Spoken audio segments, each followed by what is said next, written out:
Boa noite a todos. Boa noite. Vai ser um momento muito especial nesses próximos dias aqui com vocês. E eu recebi aqui um tema e a gente vai conversar sobre ele, tudo bem? Tudo bem. Vamos ver o que tem aqui na caixinha? Mistério pro... Será? Vamos lá. Nunca foi sorte, sempre foi renúncia. Eita. Cara, renúncia. Ô palavrinha, hein? Cara, tem uma frase que ela me marca quando a gente pensa em renúncia, que eu queria compartilhar com vocês aqui. Diz assim: para cada degrau, uma nova renúncia. Sabe o que eu penso? Todas as vezes que a gente precisa conquistar, do outro lado tem algo que a gente precisa renunciar. Faz sentido isso pra vocês? Muito. Sim, bastante. Eu tive muita dificuldade de ficar firme em Deus, porque eu nunca consegui ter uma experiência com Deus. Eu sempre reclamava que Deus não falava comigo. E eu só conquistei um relacionamento com Deus de intimidade muito próximo assim, quando eu renunciei tudo. Foi nas celebrações e Deus falou assim comigo: você quer me sentir? Renuncia tudo. Queima todos os barcos, todo plano B. Eu quero você sem plano B, renuncia tudo. Uau. Aí eu fui lá pra fora, fiz tudo que eu tinha a fazer, voltei e eu vivi as melhores celebrações da minha vida. Cara, é engraçado que todo mundo tem uma história assim, né? Porque, igual você falou assim, ó, pra alcançar o que você queria alcançar, você precisava de renunciar a algo. Sabe o que eu penso?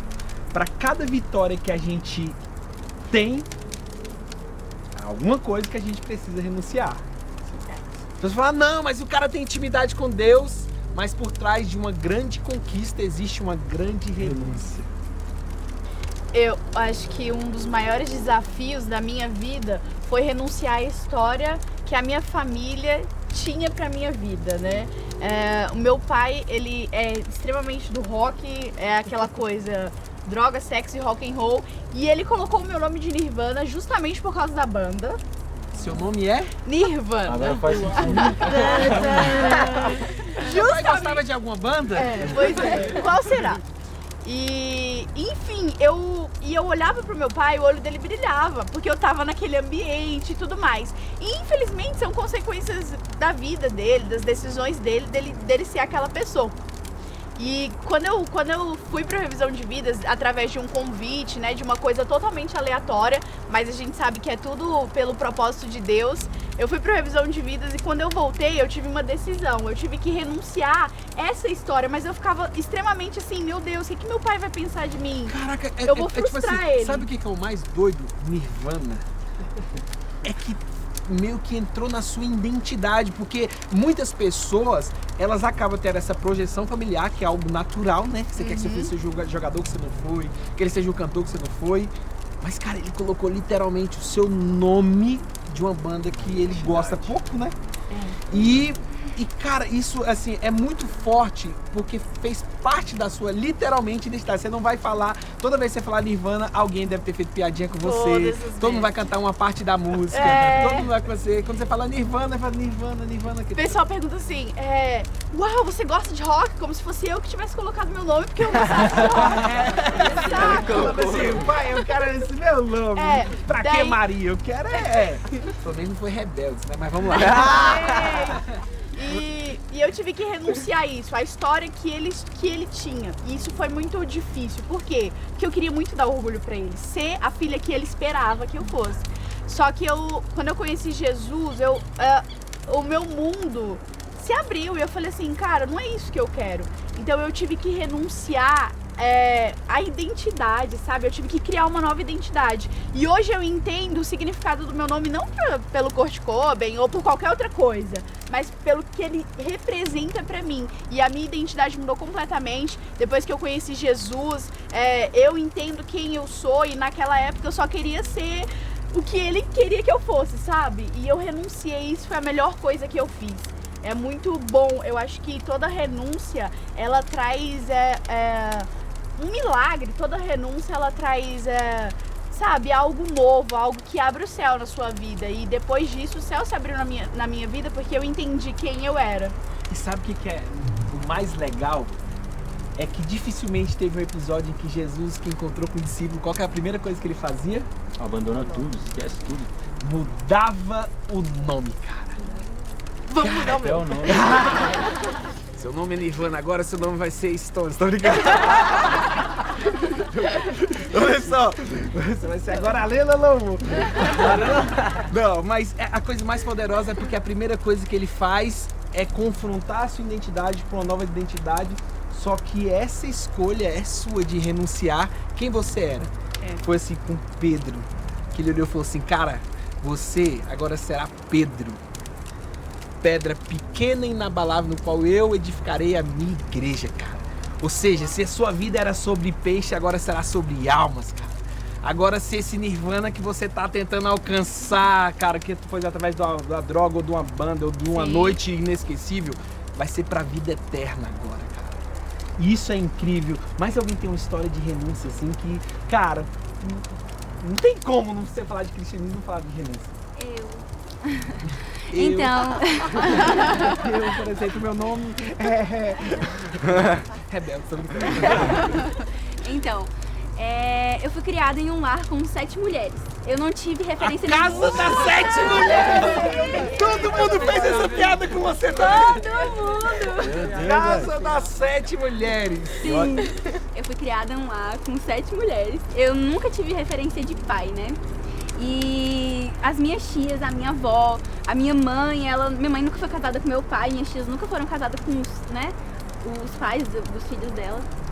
E minha avó, ela se divorciou do meu pai. Então, dentro da lealdade familiar, minha vida, né, de relacionamento, eu nunca iria casar. Eu iria sempre ser todo mundo chamava minhas tias, minha mãe, desculpa o termo, mas todo mundo chamava de prostituta. Que você era uma prostitutazinha. E isso sempre foi jogado palavras muito fortes pra cima de mim. Dizendo que eu nunca iria casar, dizendo que eu nunca iria conseguir encontrar uma pessoa que iria me fazer feliz. E eu sempre tive muito isso em mente. Eu falava, eu nunca vou conseguir, eu tinha medo. Quando eu encontrei Jesus, uma das coisas que eu mais orava e mais falava era isso: Deus, eu quero encontrar uma pessoa que realmente me ama e eu quero encontrar uma pessoa que eu vou casar com ela e vou ver pro resto da vida. E eu tive que realmente renunciar a essa lealdade familiar. E deixa eu só dar um pause. Quando a gente fala que aqui só tem gente selecionada de lealdade familiar, talvez foi um termo novo, não sei se todos aqui da roda sabem isso, é uma lei que rege a sua família. Que ela é passada de pai para filho, para neto, ela é uma lei geracional e que você, a partir do momento que se você não tem esse entendimento, você segue essa lei. Assim como uma lei, você vai ter que seguir porque alguém começou em algum momento e isso segue de geração em geração. E o que você está falando, Karine, é que nesse momento, nessa história, você também teve que renunciar. Isso, eu tive que renunciar aos meus próprios pensamentos, porque todo mundo jogava essas palavras pra cima de mim e eu acreditava. No fundo eu falava, não, eu vou conseguir uma pessoa, mas no meu quarto eu falava assim, nossa, eu nunca vou conseguir realmente encontrar uma pessoa que vai me amar e vai ficar comigo pro resto da vida. Eu sempre tive esse pensamento porque as pessoas falavam muito pra mim e eu convivia com pessoas que passaram por isso, né? E então eu tive que ser muito forte, tive que renunciar a todos esses meus pensamentos e todas essas palavras que foram jogadas pra cima de mim, pra eu realmente viver algo novo em Deus. Karine, a sua história é sensacional e eu acho que todo mundo aqui foi tão bonitinho, né? Que todo mundo teve uma história de renúncia. Depois que você realmente tem uma nova vida, um novo amor, quem é esse Deus? Vocês não pegaram a referência, galera? Não. Se liga, galera. Cadê a produção aqui? Olha só, cara, você só tem que renunciar uma vez ou vocês precisaram renunciar, tipo, há 5 minutos atrás? Todos os dias. Todas as horas. Todos os momentos. Eu tenho a sensação que não existe, cara, cruz sem renúncia. Tem uma frase da Bispa Lúcia que me marcou muito, que fala que um grande amor exige um grande sacrifício. E essa frase assim... Repita, please! Aquele cara que ouvindo agora, tava no zap, ele percebeu. Parou. Um grande amor exige um grande sacrifício. E essa é a verdade, né? Quando a gente encontra o verdadeiro amor, que é Jesus, que é o Evangelho, que resgatou as nossas vidas, é necessário um sacrifício e uma renúncia pra gente viver isso. Porque não tem como as duas coisas conviverem no mesmo lugar. Agora é horrível. Agora vamos falar a real oficial aqui. Irmão, Renunciar dói. Oh, mas dói, hein? Principalmente dentro do relacionamento. Ô, irmão, ele sabe, velho. Essa semana, todas as vezes que eu fiz uma renúncia, eu sinto como se eu estivesse dando um murro na cara do diabo. Todas as vezes que aparecia uma oportunidade de eu cair, do meu velho homem batendo na minha porta e eu renunciava àquilo, era como se eu estivesse dando um soco na cara do diabo. E falando não pro inferno. Falando não pro inferno. E esse lance de renúncia também, a gente aqui, eu acho que a gente tem até um discurso meio que já pronto, né? Que eu tive que abrir mão de relacionamento e tal. Eu sei que muitas pessoas veem as nossas conquistas e falam assim, Davizão aí tá, lógico que ele tá ali porque tem que estar mesmo. Muitas vezes as pessoas veem alguma conquista, igual vocês falaram várias aqui, e acham que é sorte. Mas eu vou falar, presta atenção nisso, cara. Quem vê as conquistas que a gente faz ou tem, vou reformular. Quem vê as vitórias que a gente tem, não vê as coisas que a gente renuncia. Exatamente, quem vê close não vê corre. Como é que é? Que essa é nova? Grita que eu perdi. Qual idade que eu perdi esse aí? Quem vê close não vê corre. Quem vê close não vê corre. Eu acho que é mais bonito. Acho que é mais bonito, né? Quem vê, cara, as vitórias que eu conquistei não sabe as renúncias que eu precisei fazer.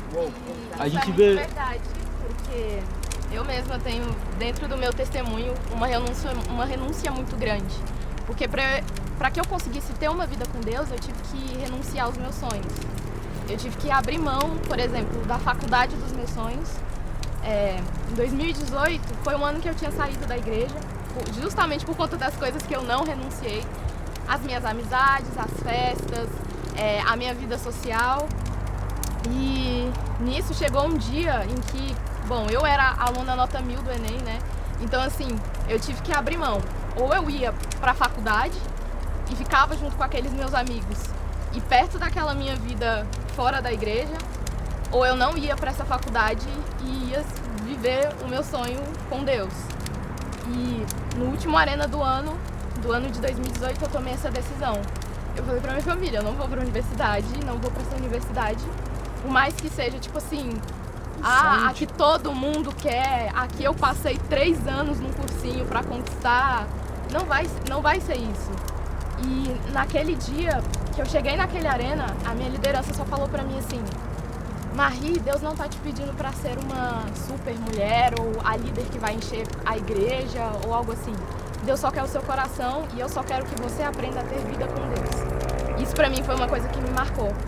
E eu fiz essa renúncia desse sonho, desse caminho que todo mundo falava pra mim, não, você tem que ir, você tem que ser assim, você tem que estudar, porque na comunicação você tem que estar dentro daquela universidade, você tem que participar de tais projetos.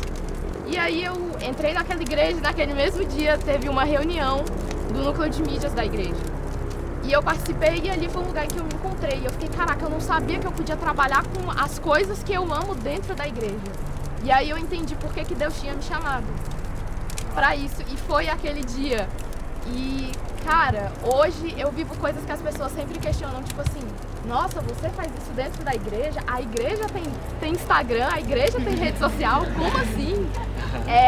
E hoje eu não tô naquela faculdade em que todo mundo falava que eu só ia ter um futuro bom, que eu só ia ser grande como profissional.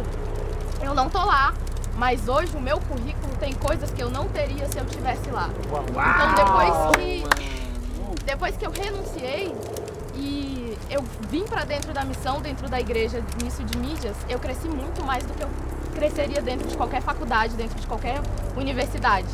E as portas se abriram e uma pessoa viu um portfólio que eu tinha com as artes da igreja, da celebração e várias coisas, e falou assim, caraca, fez isso aqui pra igreja, a igreja tem isso daqui.